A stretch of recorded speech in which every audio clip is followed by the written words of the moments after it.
गुरु रूप साध संगत जियो। राधा स्वामी जी। प्यारी साध संगत जी, आप सभी के भीतर बैठे कुल मालिक को प्रणाम। आप सभी को प्रणाम। संगत जी, ना तो हम संसार में पूरी तरह जीते हैं, ना हम परमात्मा में पूरी तरह जीते। हम दोनों ही तरफ अधूरे अधूरे जीते रहते। अगर कोई संसार में पूरी तरह जी ले तो उसे संसार की व्यर्थता का अनुभव हो जाता, पर क्योंकि हम संसार में भी पूरी तरह नहीं जीते, संसार में जीने में भी असमर्थ हैं, इसलिए हमें संसार की व्यर्थता का अनुभव नहीं हो पाता, जिस कारण संसार का थोड़ा थोड़ा स्वाद बना ही रहता है, कहीं न कहीं स्वाद की आशा लगी ही रहती। इसलिए बहुत से संतों ने जीव को यह भी उपदेश दिया हुआ है कि अगर अभी तक भीतर परमात्मा की वह याद नहीं उठी जो आपको परमात्मा की तरफ ले चले, तो आप भोग विलासों से मुख मत मोड़ लेना, भोग विलासों में भी जी लेना। क्यों? जब हम भोग विलासों में जीना शुरू कर देते हैं तो धीरे धीरे हमें उनकी व्यर्थता का अनुभव भी हो जाता। संसार व्यर्थ है, यह अनुभव जीव को तब तक नहीं हो पाता जब तक जीव संसारी नहीं हो जाता। जब जीव पूरी तरह संसारी हो जाता है, संसार की व्यर्थता अपने आप ही प्रकट हो जाती। परमात्मा में तो खैर हम पूरी तरह लीन हो ही नहीं पाते। जब तक कि हमारे पास मन है, जब तक कि हमारी कुछ संसारी ख्वाहिशें बाकी रह गई, लेकिन हम संसार में भी पूरी तरह लीन नहीं हो पाते। अगर हम संसार में पूरी तरह लीन हो जाएं, तो हमारी वह लीनता हमें संसार से ऊपर उठा देती। क्यों ऊपर उठा देती है? क्योंकि संसार सिवाय दुख के कुछ भी नहीं। अगर कोई दुख में लीन हो जाए, पूरी तरह डूब जाए, तो उसे दुख से ऊपर उठना ही पड़ेगा, क्योंकि दुख उसका जीना दोबर कर देगा। अगर आप भीतर पूरी तरह दुख में डूब जाएं, तब दो ही घटनाएं आपके जीवन में घट सकती हैं। या तो आप आत्महत्या कर लेंगे, या तो आप प्रभु की तरफ चलना शुरू कर देंगे। करीब करीब साधक के जीवन में ऐसा ही होता है। उसके भीतर वह इतने दुख का अनुभव करता है कि उसके ख्याल उसे मरने पर मजबूर करना शुरू कर देते। अगर उस समय कोई अपने आप को संभाल ले, उस समय अगर जीव मरे नहीं बल्कि ध्यान करना शुरू कर दे या इस मन से ऊपर उठने की विधि अपनाना शुरू कर दे, तो उसके जीवन में रूपांतरण आ जाता। असल में यह जो आत्महत्या का ख्याल है, यह जीव के भीतर उसी वक्त जन्म लेता है जब उसके लिए संसार पूरी तरह व्यर्थ हो जाता है, उसके लिए संसार दुख का कारण हो जाता। अब यहाँ यह सवाल भी उठता है कि अगर संसार व्यर्थ ही हो जाए, तो फिर भला मरने में बुराई भी कैसी है? तो फिर आत्महत्या करने में बुराई भी कैसी?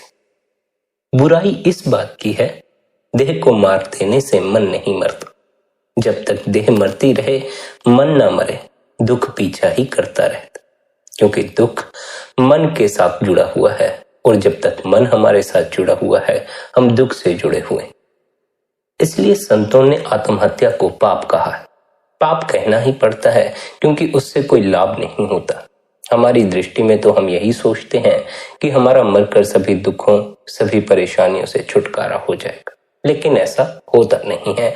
नया जन्म नए दुखों के जन्म का कारण बन जाता। नए नए जन्म लेते रहे तो नए नए दुख इस संसार में उठाने ही पड़ेंगे।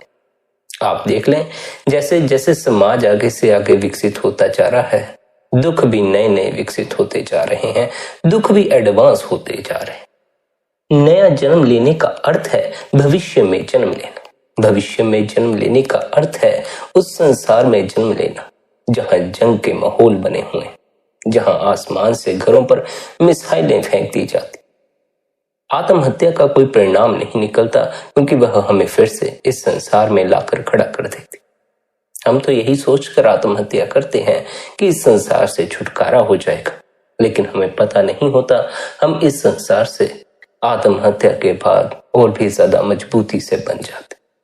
आत्महत्या पाप है, क्योंकि यह जीवन हमने स्वयं अपने लिए निर्मित नहीं किया। मेरे बस में मुझे पैदा करना नहीं था। मुझे अपने आप को इस संसार में लाने का कोई तरीका नहीं पता। मुझे मेरे जीवन का निर्माण करना नहीं आता। अगर आता तो शायद फिर मैं कभी मरता ही नहीं, फिर तो मैं अपने जीवन का निर्माण कर ही लेता। लेकिन किसी को भी ना तो अपनी देह का निर्माण करना आता है, ना अपने जीवन का निर्माण करना आता। देह और जीवन हमें परमात्मा द्वारा बख्शा जाता। अगर हम परमात्मा द्वारा बख्शी हुई चीज को ठुकरा देते हैं, उस जीवन को मार देते हैं, उस देह को मार देते हैं जो हमें परमात्मा ने बख्शी हुई है, तो हम अवश्य ही गुनहगारों की श्रेणी में आने वाले। क्यों? क्योंकि हमने उस बहुमूल्य रत्न की कदर ना की जो हमारे पास पड़ा हुआ था। हमने उस आनंद की कदर ना की जो हमारे सभी दुखों को दूर कर सकता था। यह देह बड़ी ही बहुमूल्य है। किस कारण बहुमूल्य है? इस कारण बहुमूल्य है कि हम इस देह के भीतर बैठकर उस कुल मालिक, उस अकाल पुरुष के साथ मिलाप कर सकते। देह ना हो तो आत्मा की खोज व्यर्थ हो जाती। लेकिन इस बात को ख्याल रखना आवश्यक है कि वह देह जो आत्मा की खोज के लिए सहायक है, वह मनुष्य देह है। पशुओं की देह में बैठकर हम आत्मा की खोज नहीं कर सकते। इसलिए किसी पशु को आत्मज्ञानी कहकर हम उसके चरणों में शीश नहीं निभाते। पशुओं के पास ऐसी सुविधा उपलब्ध नहीं है कि वे देह में बैठकर मालिक से मिलाप कर सके। ऐसा केवल और केवल मनुष्य देह में बैठकर ही किया जा सकता है। इसलिए मनुष्य देह का बहुत ज्यादा महत्व है। यही कारण है कि संत महात्मा इस मनुष्य देह को उस परमात्मा तक पहुंचने की सीढ़ी बताते हैं। यह एक लौती ऐसी सीढ़ी है जो सचखंड में प्रवेश दिला देती है। इस पर चढ़कर हम सचखंड की छत पर चढ़ जाते। उस विराट छत पर चढ़कर नीचे देखने पर यह सारी त्रिलोकी बड़ी ही छोटी मालूम पड़ती। इसलिए भगवान श्री कृष्ण ने यह कहा है कि इस त्रिलोकी में कुछ भी ऐसा नहीं है जो मेरे करने लायक हो, फिर भी मैं करता हूं क्योंकि मेरा कर्म है। जो भी आत्मा के तल पर सरक जाते हैं उनके लिए इस त्रिलोकी में करने जैसा कुछ भी नहीं बचता। यही कारण है कि महात्मा बुद्ध के बेटे जब आत्मज्ञान को उपलब्ध हो गए, उन्होंने अपनी देह को छोड़ दिया। स्मरण यह रखना चाहिए कि उन्होंने देह को छोड़ने के लिए देह की हत्या नहीं की, बल्कि सुर्त को देह से निकाल ली। इस त्रिलोकी में, इस संसार में तभी तक जी लगता है जब तक हमें अंतस की कोई खबर नहीं होती। जिस जीव को अंतस का स्वाद लगना शुरू हो जाता है, उसके लिए यह संसार व्यर्थ हो जाता। लेकिन संसार की व्यर्थता का जीव को तब तक कोई अनुभव नहीं होता जब तक वह हर जगह आधा अधूरा जीता। आमतौर पर जीव संसार में भी अधूरा जीता है और परमात्मा में भी अधूरा ही जीता। यह अधूरा जीना जीव के लिए अभिशाप बन जाता। आधा मन मंदिर भागता है, गुरु की तरफ भागता है। आधा मन सिनेमा घरों में भागता है, शराब खानों में भागता। ऐसे आधे अधूरे जीने से कोई लाभ नहीं होने वाला। जिस तरह भी जी रहे हो, पूर्णता से जियो, होश पूर्वक जियो। होश को साधोगे, पूर्णता से जियोगे तो धीरे धीरे जागरूकता आनी शुरू हो जाए। जब हम भीतर जागरूक होते हैं, जब हम होश से जीना शुरू करते, तो जो कुछ भी व्यर्थ होता है, जिसका हमारे जीवन में कोई मूल्य नहीं होता, वह अपने आप ही छूटता चला जाता। जैसे शराब होती है। शराब हम पीते हैं तो तभी तक पीते हैं जब तक हम भीतर मूर्छित पड़े हुए हैं, हमारे भीतर किसी तरह का कोई जागरण नहीं। जैसे जैसे ध्यान द्वारा हम जागरूक होना शुरू होते हैं, शराब छूटना शुरू हो जाती है, क्योंकि शराब का जागरूकता से संबंध नहीं बैठता, जोड़ नहीं बैठता। शराब का कार्य जीव को मूर्छित कर देना। आमतौर पर जीव शराब से मूर्छित हो जाते। हालांकि तंत्र शराब का इस्तेमाल भी जागरूक होने के लिए करता, लेकिन तंत्र की अपनी कुछ अलग विधियां हैं, तंत्र के अपने कुछ अलग उपाय। हमें किसी भी विधि, किसी भी उपाय को बिना सीखे, बिना सोचे समझे, बिना गुरु की हिदायत के नहीं करना चाहिए। बहुत बार ऐसा हो जाता है कि जब यह कहा जाता है तंत्र के मार्ग पर शराब का भी उपयोग किया जाता है, बहुत से जीव जो शराब छोड़ नहीं पाते तंत्र के मार्ग पर चलना शुरू कर देते हैं, क्योंकि उन्हें उस मार्ग पर शराब पीने की सुविधा उपलब्ध हो जाती। लेकिन तंत्र शराब के सेवन के उपयोग की हिदायत नहीं देता है, वह तो केवल हर एक चीज को पूर्णता से जी लेने की हिदायत देता। जो कर रहे हो उसे पूरी तरह जी लेने की हिदायत देता है, ताकि पूरी तरह उसमें जी लेने के बाद उसकी व्यर्थता का अनुभव हो जाए। अगर कोई पूरी तरह शराब में लीन रहना शुरू कर दे तो देर सवेर उसे शराब की व्यर्थता का अनुभव भी होना शुरू हो जाएगा। क्यों? क्योंकि शराब पीने से, शराब में 24 घंटे लीन रहने से उसके शरीर पर भी प्रभाव पड़ेगा, उसे रोग भी हो सकता है और उसकी मानसिक परेशानी भी बढ़ सकती। जब यह खबर लगती है कि शराब से दुख निर्मित होता है, जीव शराब से ऊपर उठ जाता है, जीव शराब को छोड़ देता, लेकिन यह दुख का अनुभव, शराब की इस व्यर्थता का अनुभव प्रगाढ़ता से होना चाहिए।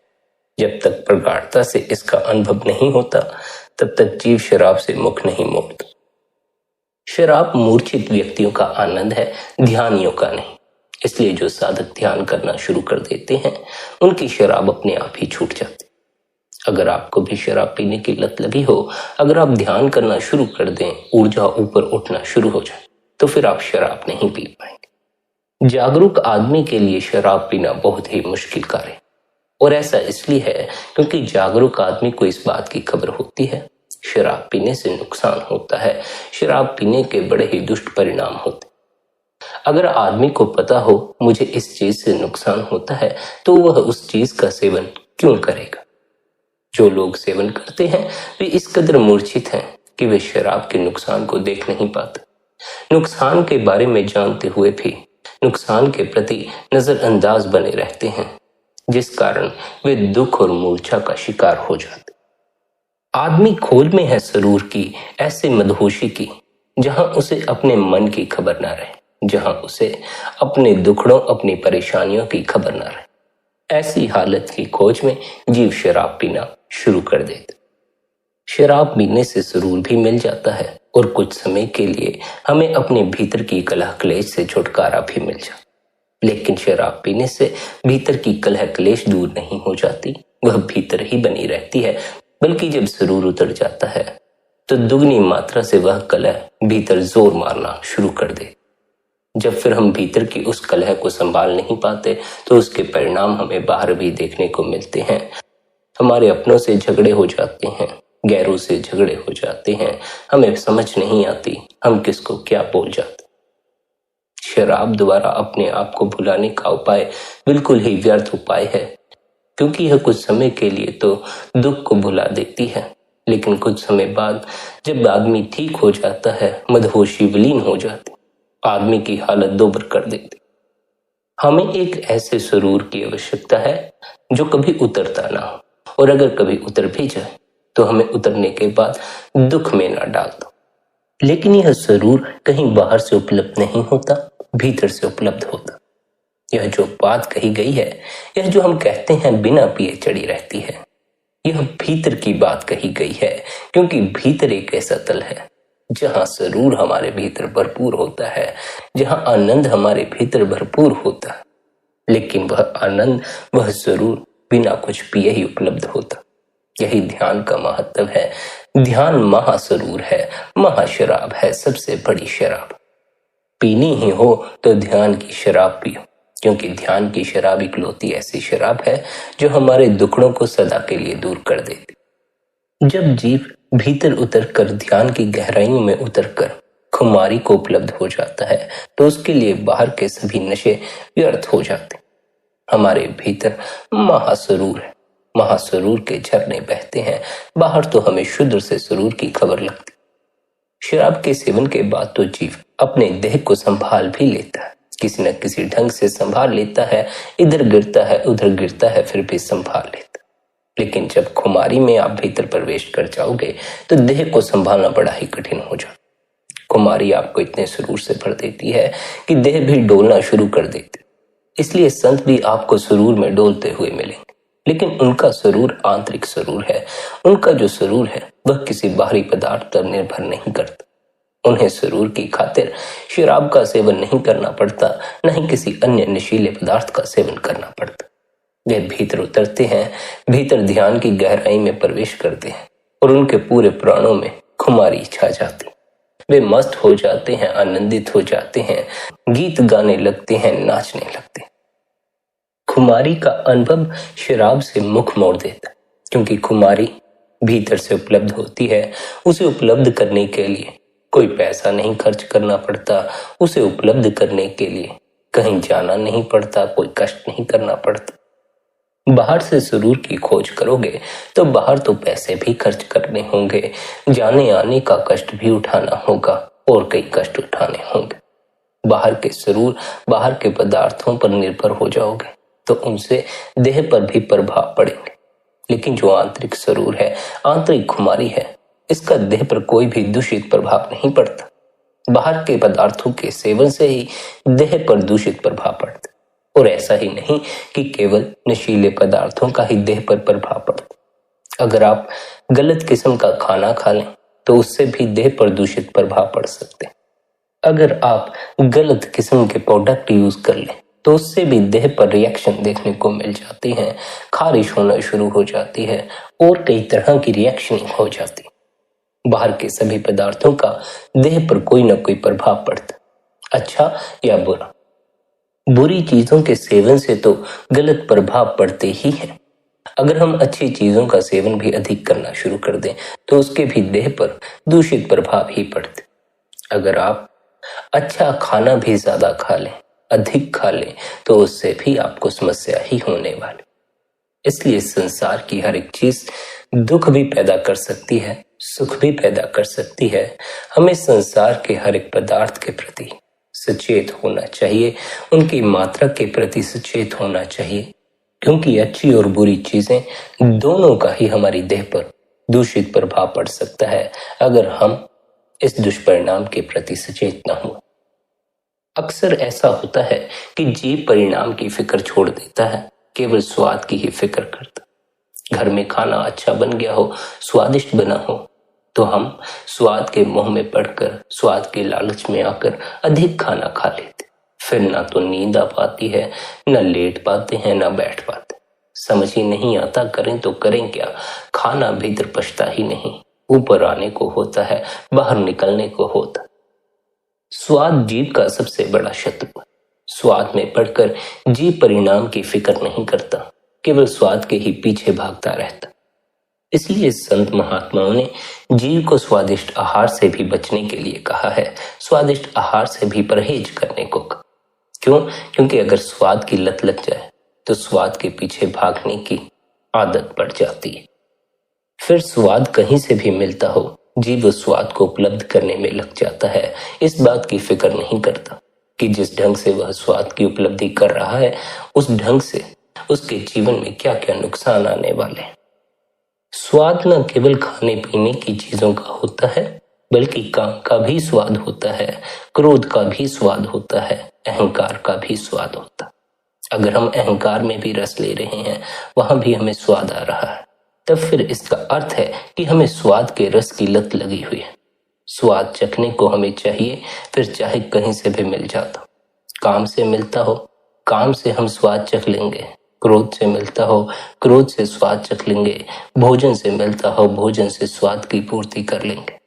स्वाद की पूर्ति में ही हमारा पूरा जीवन व्यर्थ चला जाता। यह जो हमारे भीतर स्वाद के प्रति खिंचाव है, यह भौतिक पदार्थों के स्वाद का खिंचाव नहीं है, यह तो आंतरिक स्वाद का खिंचाव है। रूह अंतस के स्वाद को चखना चाहती, लेकिन हम रूह को बाहर के स्वादों में उलझाए रखते। रूह उलझी रह जाती है भोजन का स्वाद चखने में, खट्टे मीठे पदार्थों का स्वाद चखने में, काम का स्वाद चखने में, क्रोध का स्वाद चखने। आंतरिक जो स्वाद है, जो हमारे घट में रस झर रहा है, उसका जो स्वाद है, उसकी रूह को कोई खबर नहीं हो पाती। इसकी खबर रूह को तभी हो सकती है अगर जीव संसार के सभी स्वादों के प्रति सचेत रहा हो, और सचेत होकर उसने यह परिणाम निकाला हो, यह नतीजा निकाला हो कि उसने जितने भी अब तक स्वाद देखे हैं, जितने भी स्वादों का उसने आनंद लिया है, यानी जितने सांसारिक रसों में उसे स्वाद आता है, वे सभी व्यर्थ है। जब जीव को संसार के स्वादों में व्यर्थता का अनुभव होता है, तभी वह आंतरिक स्वाद की तलाश में निकलता। अबल तो संसार में इतने रस हैं, इतने स्वाद हैं कि जीव संसार में ही स्वादों के पीछे भागता रह जाता। कभी कभार ही किसी विरले जीव को अंतस के स्वाद की खबर लग पाती, नहीं तो अधिकांश जीव बाहर के स्वादों में उलझे रह जाते हैं, बाहर के स्वादों में ही अपना पूरा जीवन व्यतीत कर देते। पर यहाँ गौर करने वाली बात यह है कि जीव संसारिक स्वादों में डूबा तो रहता है, फिर भी उनके प्रति अचेत होता है, सचेत नहीं होता। उनके प्रति उसके भीतर किसी तरह की कोई जागरूकता नहीं होती। जीव बाहर के जितने स्वाद भोगता है बेहोशी में भोगता चला जाता, जिस कारण उसे उनकी व्यर्थता का अनुभव नहीं होता। बस स्वाद पर नजर अड़ी रह जाती है और परिणाम नतीजे को वह भूला बैठा। कोई शराब पीता है तो शराब से मिलने वाले सुरूर पर उसकी नजर अड़ी रहती है, लेकिन उस शराब पीने से उसकी देह पर क्या प्रभाव पड़ेंगे, इस परिणाम को वह भूल जाता है। इस नतीजे की उसे कोई फिक्र नहीं रह जाती। भौतिक पदार्थों के स्वाद जीव के बैरी हैं, तो इसीलिए वैरी हैं क्योंकि वे जीव को इस ओर गौर नहीं करने देते कि जीव को जिस चीज द्वारा स्वाद का अनुभव हो रहा है उस चीज के दूषित परिणाम क्या निकलने वाले। ऐसी भी बात नहीं है कि बाहर के पदार्थों में रस नहीं है, स्वाद नहीं है, लेकिन सभी चीजों में क्षणिक स्वाद ही है, क्षणिक रस ही है। कुछ समय बाद आपको संसार की चीजों में स्वाद आना बंद हो जाता। यही कारण है कि हमें नई नई चीजें खोजते रहना पड़ता, नए नए पदार्थ खोजते रहना पड़ता है ताकि हमारे भीतर स्वाद बना रहे। रूह पूर्ण है, इसलिए रूह जिस स्वाद को चखती है वह भी पूर्ण होता। रूह के लिए क्षणिक स्वाद व्यर्थ होते हैं। रूह क्षणिक स्वाद के पीछे नहीं भागती। रूह की जो चाह है, हमारे भीतर जो स्वाद की असल ख्वाहिश है, हमारे भीतर जो आनंदित होने की ख्वाहिश है, यह आत्मा से उठती है। और आत्मा की यह ख्वाहिश पूर्ण स्वाद में प्रवेश करने की, पूर्ण आनंद में प्रवेश करने की ख्वाहिश होती है, न कि किसी क्षणिक आनंद के पीछे भटकने की या किसी क्षणिक स्वाद के पीछे भटकने की। हम रूह की इस ख्वाहिश को समझ नहीं पाते क्योंकि हमें रूह की कोई खबर नहीं है। हमें खबर नहीं लगती यह चाह उठ कहां से रही है, किस तल से उठ रही। हम जीते हैं देह के तल पर, इसलिए देह के तल पर ही स्वाद की पूर्ति में लग जाते हैं, देह के तल पर ही आनंद की पूर्ति में लग जाते। देह के तल पर जो भी खोजा जाता है वह क्षणिक होता। क्यों? क्योंकि देह भी क्षणिक है। देह भी सदा के लिए टिकने वाली नहीं है, देह का अस्तित्व भी सदा के लिए कायम नहीं। आज देह है तो शायद कल देह ना रहे। आज हम इस संसार में हैं तो शायद हम कल इस संसार में ना रहे। लेकिन वह जो महारस है, महासुरूर है, महाआनंद है, वह सदा से अस्तित्व में कायम है। वह कभी भी इस अस्तित्व से विलीन नहीं होता। हम भले ही इस संसार को छोड़ जाएं, लेकिन वह आनंद इस संसार को छोड़ने को नहीं है जो रूह के तल पर उपलब्ध होता।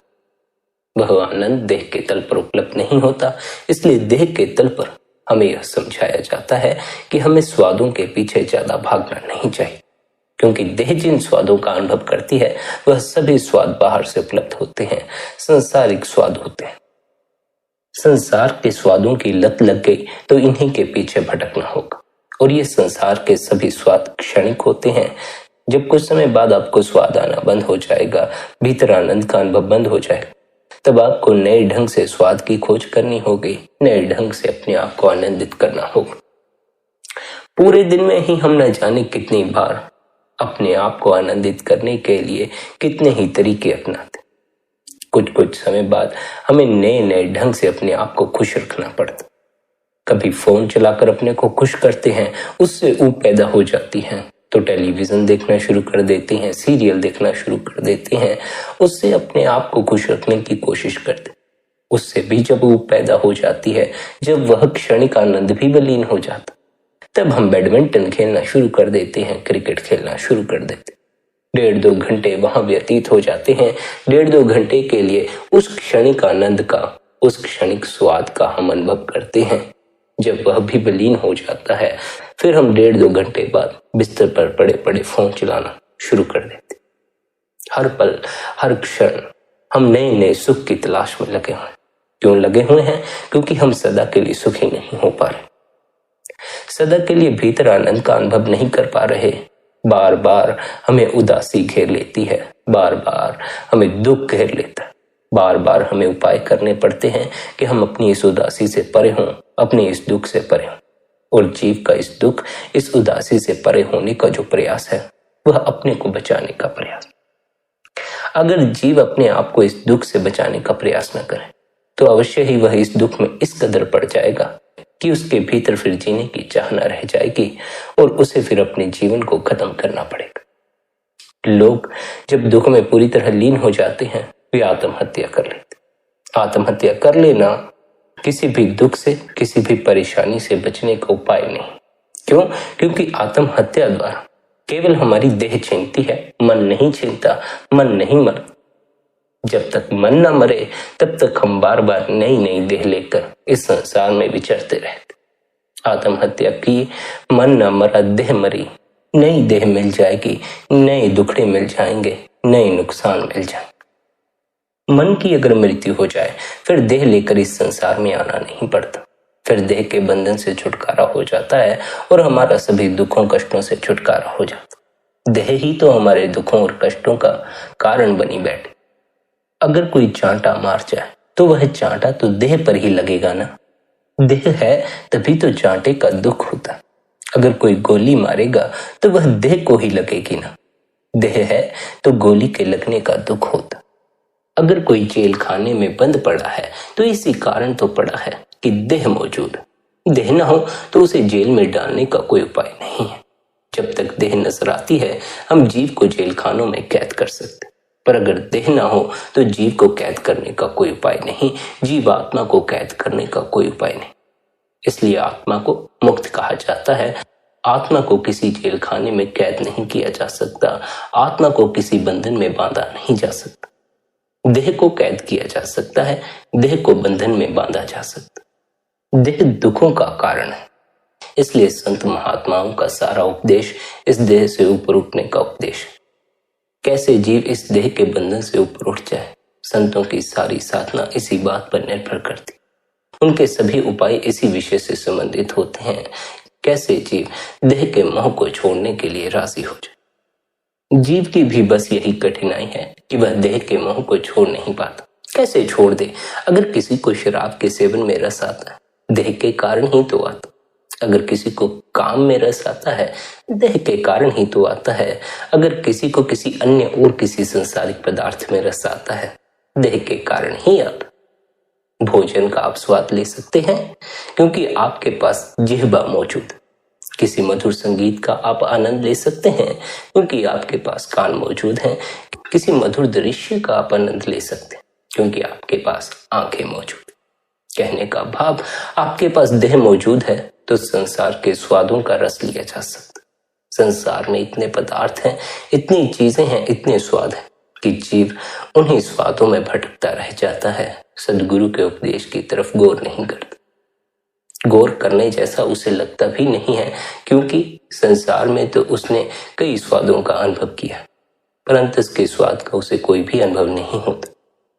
अंतस का स्वाद, अंतस के रस का स्वाद साधना द्वारा लगता है।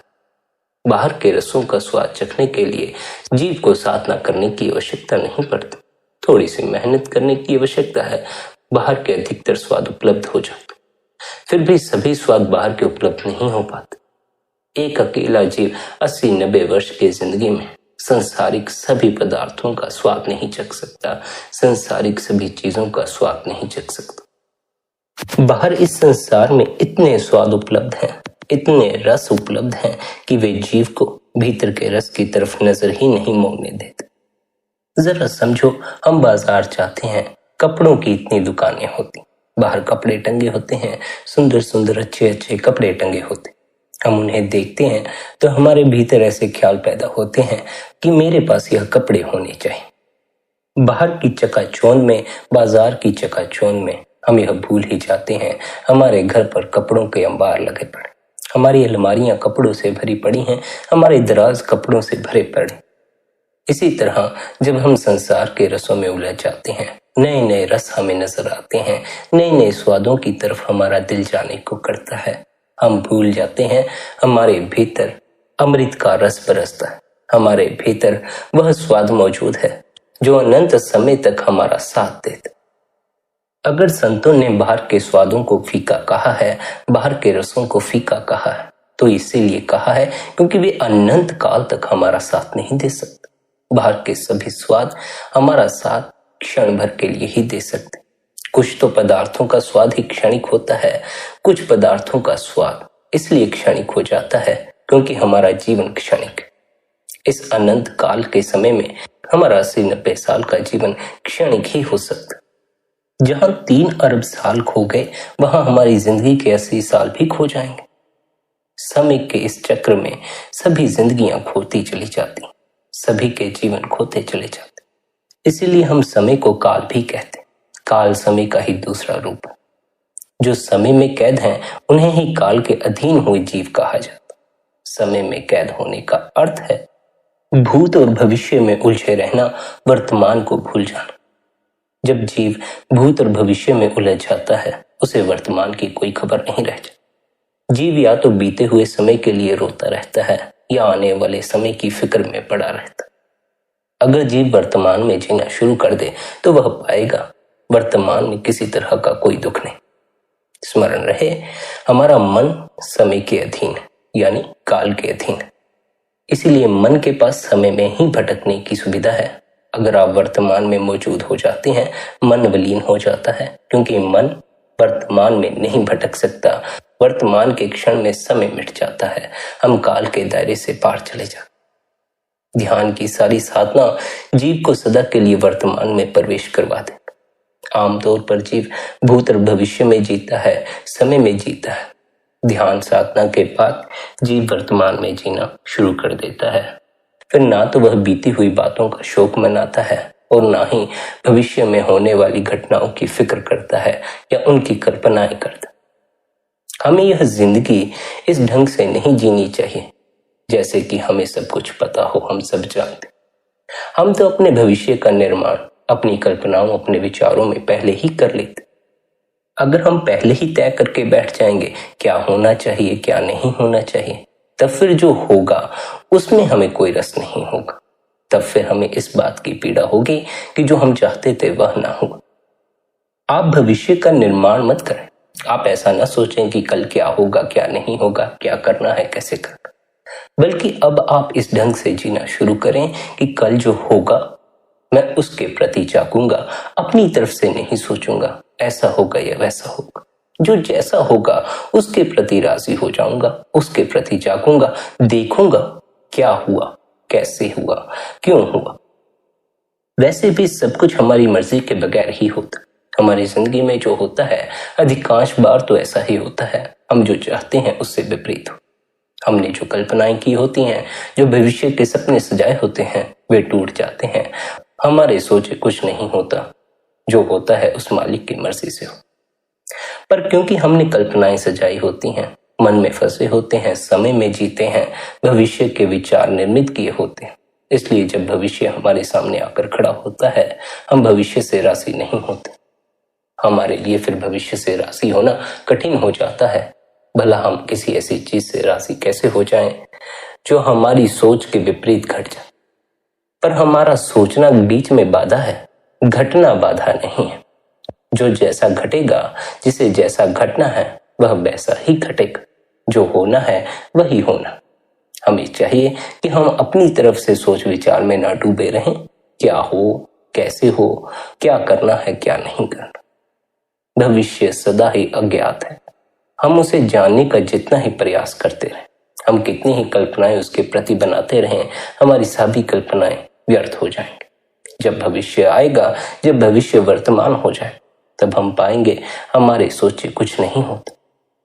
जब सब कुछ हमारी सोच के विपरीत ही हो रहा है तो भला हम सोच में पड़े ही किस लिए, हम फिक्र में पड़े ही किस लिए। भविष्य की चिंता में पड़ने से बेहतर है, भविष्य की फिक्र में पड़ने से बेहतर है भविष्य के प्रति जागरूक बन। अपनी तरफ से मत सोच लो क्या होगा, क्या नहीं होगा। जो होगा उसके प्रति जागो, उसे देखो, क्या हुआ, कैसे हुआ, क्यों हुआ। जैसे जैसे जागरूक बनोगे वर्तमान के प्रति, मन से भी ऊपर उठना शुरू हो जाओ। इसलिए ध्यान की सारी साधना जीव को वर्तमान के प्रति जगाने की साधना है, अर्थात जीव को होश से भर देने की साधना। मूर्छित व्यक्ति, मूर्छा में जीव मन के दायरे में फंसा रहता है। कहने का अर्थ है समय के दायरे में फंसा रहता। समय के दायरे में फंसने का मतलब है या तो फिर आप बीती हुई बातों को याद करते रहेंगे, उनका शोक मनाते रहेंगे, या तो आप भविष्य की बातों की फिक्र करते रहेंगे, भविष्य की चिंता में पड़े रहेंगे। कालातीत हो जाने का अर्थ है समय के दायरे से पार चले जाने का अर्थ है कि अब आप न तो भविष्य की चिंता में हैं, न भूतकाल में बीती हुई बातों के शोक में। अब आप वर्तमान में, वर्तमान के क्षण में भीतर कोई विचार नहीं होते, भीतर मन का वास नहीं होता।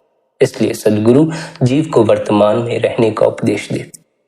मन समय के दायरे में कैद, समय के दायरे में फंसे रहे, मन के दायरे में फंसे रहे तो भूत और भविष्य में ही भटकते रह जाओगे। जीवन बीत जाएगा पुराने दुखड़ों को रोने के लिए, जीवन बीत जाएगा भविष्य की चिंताओं में, भविष्य की परेशानियों। जो बीत गया सो बीत गया, अब उसे पकड़े मत रखो। अगर पकड़े रखोगे तो वह बार बार दुख ही निर्मित करेगा, बार बार आपको भीतर निराशा से ही भरेगा। हम सभी ऐसा ही करते, जो बीत जाता है उसे भी पकड़े रखते, हम अपने अतीत को छोड़ते। हालांकि हमारे पास अपने अतीत को बदलने का कोई उपाय भी नहीं। अगर आपने अतीत में किसी को चांटा लगा दिया हो तो अब आपके पास कोई उपाय नहीं कि आप अतीत में जाकर उसे चांटा मारने से अपने आप को रोक सके। जो हो चुका है वह हो चुका है, अब उसे बदलने का उपाय नहीं। हमें चाहिए कि अब हम अपने वर्तमान को बदल लें, अपनी वर्तमान की परिस्थिति को बदल। अतीत की बातों को लेकर बैठे रहने से कोई लाभ नहीं होगा, बस दुख का अनुभव करोगे। और अगर दुख का अनुभव करना चाहते तब फिर पड़े रहो अतीत की बातों में, तब फिर पड़े रहो भविष्य की चिंताओं में। भविष्य की चिंता लेकर भी कर क्या लोगे? भविष्य की फिक्र कर कर भी कर क्या पाओगे? भविष्य तो फिर भी अपने हिसाब से ही घटित होता है, हमारे हिसाब से घटित नहीं होता। अगर हमारे हिसाब से जीवन घटित हो जाता तब तो फिर बड़ी समस्या इस संसार में खड़ी हो जाती। इसलिए भौतिक तल पर तो जीव के पास स्वतंत्रता है, लेकिन आंतरिक तल पर जीव के पास स्वतंत्रता नहीं है। अगर जीव को स्वतंत्रता दे दी जाए तो न जाने वह इस संसार में कैसे हालात पैदा कर। सब कुछ उस परमात्मा की रजा के अनुसार होता है, उसकी मर्जी के अनुसार होता। हमारी मर्जी नहीं चलती, अगर चलती तो हमारे जीवन में दुख नहीं होता, तब फिर हमारे जीवन में सुख होता, क्योंकि हमने सदा ही सुख की मांग की है, दुख की मांग नहीं की है। हमने सदा ही सुख चाहा है, दुख नहीं चाहा। मिलता दुख है यह बात और दुख के मिलने के कारण यह है कि जहां हम सुख खोजते हैं, जिस ढंग से हम सुख खोजते हैं, वहां सुख होता नहीं है, वहां दुख ही होता। हमें पता नहीं होता क्योंकि हम मूर्छित होते हैं। हम केवल स्वाद की फिक्र करते हैं, परिणाम की फिक्र नहीं करते। स्वाद की फिक्र करोगे, परिणाम को नजरअंदाज कर दोगे तो जीवन में दुख ही तो इकट्ठा हो। अब अगर कोई शराब के स्वाद में आकर निरंतर शराब पीना शुरू कर दे तो धीरे धीरे उसका शरीर खराब ही होगा। निरंतर शराब के स्वाद के पीछे भागते रहने से उसके जीवन में दुख ही इकट्ठा होगा। इसलिए केवल स्वाद के पीछे भागते रहना लाभदायक नहीं है, बल्कि उसके परिणाम की भी फिक्र करनी चाहिए कि इसका नतीजा क्या होगा। संसार के जितने भी स्वाद हैं उन सभी का नतीजा दुख से भरा हुआ होता। अंतस का जो स्वाद है वही इकलौता ऐसा स्वाद है जिससे हमारे जीवन में कोई नुकसान नहीं होता, कोई दुख नहीं आता, बल्कि जितने दुख होते हैं वह भी विलीन हो जाते। अंतस का स्वाद वह स्वाद है जो हमें आनंद से भर देता। अंतस का जिसने स्वाद चख लिया उसके लिए बाहर के सभी स्वाद फीके पड़ जाते, पड़ ही जाने चाहिए, क्योंकि बाहर के स्वादों के लिए हमें पल पल भटकना पड़ता। अगर सदा के लिए हमें स्वाद मिलना शुरू हो जाए तो पल पल भटकने की बात खत्म हो जाती। अंतस के स्वाद को जब जीव चखता है तो सदा के लिए उसे स्वाद का अनुभव होना शुरू हो जाता। फिर उसे पल पल नई नई चीजों के पीछे स्वाद की तलाश में भटकना नहीं पड़ता। इसे ही बाहर के पदार्थों के स्वाद का व्यर्थ हो जाना कहते हैं। जब जीव भीतर के स्वाद को चख लेता है तभी उसके लिए बाहर के सभी स्वाद फीके पड़ते। भीतर के इस स्वाद को चखने के लिए, भीतर बरसते अमृत को चखने के लिए वर्तमान में जीना होगा। वर्तमान में जीने की कला सीखनी होगी, निरंतर ध्यान में बैठना होगा, निरंतर अपने आप को भीतर होश से भरना होगा। मूर्छित व्यक्ति वर्तमान में उपलब्ध होने वाले आनंद को उपलब्ध नहीं हो पाता। क्यों? क्योंकि मूर्छित व्यक्ति समय की सीमा में कैद होता। मूर्छित व्यक्ति मन में कैद होता है, मन समय में भटकता। मन या तो अतीत की बातें याद दिलाता है या भविष्य की चिंताएं याद दिलाता है, भविष्य की बातें याद दिलाता। जो अतीत को लेकर बैठा है वह भी आनंदित नहीं हो सकता, क्योंकि अतीत सिवाय दुख के अपने साथ कुछ नहीं लाता। अतीत अपने साथ यादें लाता। याद अगर परेसी की आ जाए तो वह भी दुख ही लाती है। याद का अर्थ ही दुख होता। अगर आप प्रभु को भी याद करो तो उससे भी दुख ही निर्मित होगा। इसलिए संत यह नहीं कहते कि उस परमात्मा को याद करो, वे कहते हैं बात कुछ ऐसी बनानी है कि वह परमात्मा भूले ही नहीं। याद करने में भी एक तरह का दुख। याद करोगे तो यह दुख पकड़ लेगा कि उससे बिछोड़ा हुआ है, उससे मिलन नहीं हुआ। इसलिए प्रभु को याद करने की बजाय उसमें लीन होना। उसमें लीन हो जाओगे तो यह पाओगे कि कभी भी परमात्मा से बिछोड़ा नहीं हुआ था। जब बिछोड़ा ही नहीं हुआ तो रोना किस बात का है, फिर दुख किस बात का। जीवन को ऐसा बनाओ कि उस परमात्मा को याद ना करना पड़े, बल्कि वह परमात्मा कभी भूले ही नहीं। इस कदर अपने अंतस में डूबो कि बाहर के क्षणिक स्वादों के पीछे ना भागना पड़े। अंतस में जो स्वाद है सदा के लिए उसी में ठहर जाना हो जा। इस ढंग से जीवन को जियो कि भविष्य की चिंता में या अतीत के दुखड़ों में न जीना पड़े। वर्तमान में जो आनंद बरस रहा है उसी में सराबोर हो जाओ। अतीत और भविष्य आपकी सारी जीवन शक्ति को खा जाएंगे, व्यय कर देंगे। अगर जीवन शक्ति भीतर संग्रहित ना हो पाई तो वह ऊपर ना उठ पाएगी। ऊपर ना उठ पाए तो तीसरे तिल पर चोट ना कर पाएगी। वह द्वार जो तीसरे तिल के भीतर बंद पड़ा ऊर्जा की चोट से खुलता है और मन हमारी सारी शक्ति को अतीत और भविष्य में खर्च कर देता। जब शक्ति ही ना होगी तो ऊपर उठेगी कैसे, तीसरे तिल पर चोट करेगी कैसे। तीसरे तिल पर ऊर्जा की चोट आवश्यक है। इसलिए मन द्वारा शक्ति को अतीत या भविष्य में व्यय करना साधक के मार्ग पर कठिनाई खड़ी कर देता। शक्ति को संग्रहित करना है, व्यय नहीं करना है। शक्ति को कैसे संग्रहित करना है, शक्ति कैसे संग्रहित होती है, किन कारणों से बाहर व्यय होती है, कैसे व्यय होती है, इस सब के बारे में पिछले कल के सत्संग में विस्तार पूर्वक समझाया गया है। आप सभी से यह विनती है कि आप सभी पिछले कल का सत्संग भी अवश्य सुने। क्यों? क्योंकि ऊर्जा की चोट से ही तीसरे तिल के भीतर बंद पड़ा द्वार खुलता है। ऊर्जा को संग्रहित करना पड़ता है, खर्चना नहीं होता। मन हमारी शक्ति को सबसे ज्यादा खर्च करता, अतीत और भविष्य में भटकता रहता है। इसलिए संतों का उपदेश जीव के लिए वर्तमान में ठहरने का उपदेश है। वर्तमान में ठहरोगे, मन अतीत और भविष्य में शक्ति खर्च न कर पाएगा। ऊर्जा फिर भीतर संग्रहित होगी, इकट्ठी होगी। फिर आप भजन सिमरन की सहायता से या फिर किसी और साधना की सहायता से तीसरे तिल पर इस इकट्ठी हुई जीवन शक्ति से चोट कर सकते। स्मरण यह रखें, जब तक आपको भीतर जीवन ऊर्जा के निरंतर प्रवाह का अनुभव नहीं होता तब तक आप निरंतर ध्यान में बैठें, निरंतर भजन बंदगी में बैठें, निरंतर ऊर्जा को ऊपर उठाने का अभ्यास करें। क्योंकि अगर आप ऊपर नहीं उठाएंगे तो अपने स्वभाव के अनुसार शक्ति नीचे बहेगी। नीचे बहेगी यानी काम के अंदर तक पहुंचेगी और उसके द्वारा फिर बाहर निकल जाए। वह शक्ति जो आपको सूक्ष्म जगत का अनुभव करवा सकती है वह फिर केवल भौतिक जगत तक ही सीमित रह जाती। इसलिए हमें अपनी शक्ति को भीतर संग्रहित करने के लिए वर्तमान में ठहरने का उपदेश दिया जाता। किसी भी ढंग से शक्ति को बाहर व्यय करने से बचना है, भीतर इकट्ठा करना है और ऊपर उठाना। यही साधक की साधना है। न केवल इंद्रियों द्वारा शक्ति को व्यय होने से बचाना है, बल्कि मन द्वारा अतीत और भविष्य में खर्च करने से भी बचाना। अतीत और भविष्य ये दोनों वर्तमान में मौजूद नहीं होते। अगर हम इन्हीं में फंसे रहे तो हम वर्तमान में मौजूद नहीं हो पाएंगे।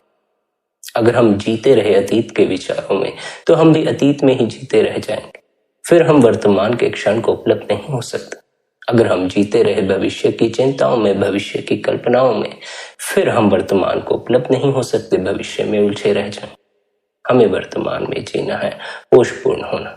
इसलिए ना तो अतीत की फिक्र करो, जो बीत गया सो बीत गया, चाहे दुख के लम्हे चाहे सुख के लम्हे। जो बीत गया, अब उसको पकड़े मत रखो, अब आगे बढ़ो। आगे बढ़ने का अर्थ यह समझो कि वर्तमान में जियो। आगे बढ़ने का अर्थ यह नहीं कि भविष्य की कल्पनाएं सजाकर बैठ जाओ, भविष्य के निर्माता होकर बैठ जाओ। क्योंकि आप जो भविष्य का निर्माण करोगे, जिस ढंग से भविष्य की कल्पनाएं करोगे, वैसा भविष्य घटने को है नहीं। आमतौर पर तो आदमी यही सोचता है, भविष्य की कल्पना इसी ढंग से करता है कि मैं सुखी समृद्ध हो जाऊं, लेकिन ऐसा होता नहीं। सभी यही कल्पना करते हैं भविष्य के लिए कि भविष्य में मुझे लोगों से मान सम्मान मिले, अच्छा धन हो, अच्छा मकान, लेकिन सभी की यह ख्वाहिशें पूरी तो नहीं होती। भविष्य अपने हिसाब से चलता है, इसलिए भविष्य की कल्पनाएं करने से बेहतर है, उसके बारे में चिंतित होने से बेहतर है कि उसके प्रति जागो। जो हो उसके प्रति जागो, अपनी तरफ से मत चाहो क्या हो क्या नहीं हो। जो जैसा होना है वैसा ही होता है, और अगर आप अपनी जिंदगी की तरफ गौर करेंगे तो आप पाएंगे आपके जीवन में भी वही हुआ जो होना था, वह नहीं हुआ जो आप चाहते। अगर जीव की जिंदगी में वैसा हो जाता जैसा वह चाहता था तो कभी भी उसे अतीत का दुख पकड़ नहीं सकता। अतीत का दुख पकड़ लेता है, इसी कारण से पकड़ लेता है क्योंकि जो कुछ हुआ होता है सब उसकी आशाओं के विपरीत, इच्छाओं के विपरीत, उसकी ख्वाहिशों के विपरीत होता। इसी तरह भविष्य में भी होने वाला है। जैसे हमने अतीत के समय में इस बात की फिक्र नहीं की थी कि हम भविष्य के प्रति जागरूक हों, वैसे ही हम आज भी भविष्य के प्रति जागरूक नहीं हैं, बल्कि भविष्य की कल्पनाएं करने में लगे। भविष्य की कल्पनाएं व्यर्थ हो जाती हैं क्योंकि वर्तमान के क्षण में हमें नहीं पता होता क्या होने वाला है, कैसे होने वाला है और क्या हो जाए। इसलिए सतगुरु समझाते हैं, अतीत और भविष्य में भटकने की बजाय वर्तमान में ठहरो। अतीत और भविष्य में भटकना ही समय में कैद हो जाना है, काल के दायरे में कैद हो जाना। अतीत और भविष्य में भटक जाना ही मन की सीमा में कैद हो जाना है, और वर्तमान के क्षण में उतर जाना ही मन के दायरे से पार हो जाना, काल के दायरे से पार हो जाना। निरंतर भजन बंदगी द्वारा, निरंतर ध्यान द्वारा साधक अपने भीतर होश को जगाकर वर्तमान के क्षण को उपलब्ध कर सकता। इसलिए संगत जी, आप सभी से यही विनती है, निरंतर भजन बंदगी करें, निरंतर ध्यान में बैठें, अपने गुरु महाराज द्वारा दिए हुए अभ्यास की पालना करें। आज के इस सत्संग को यहीं पर विश्राम देते हैं। इतने प्रेम और प्यार से आपने सत्संग को सुना, उसके लिए आप सभी का धन्यवाद।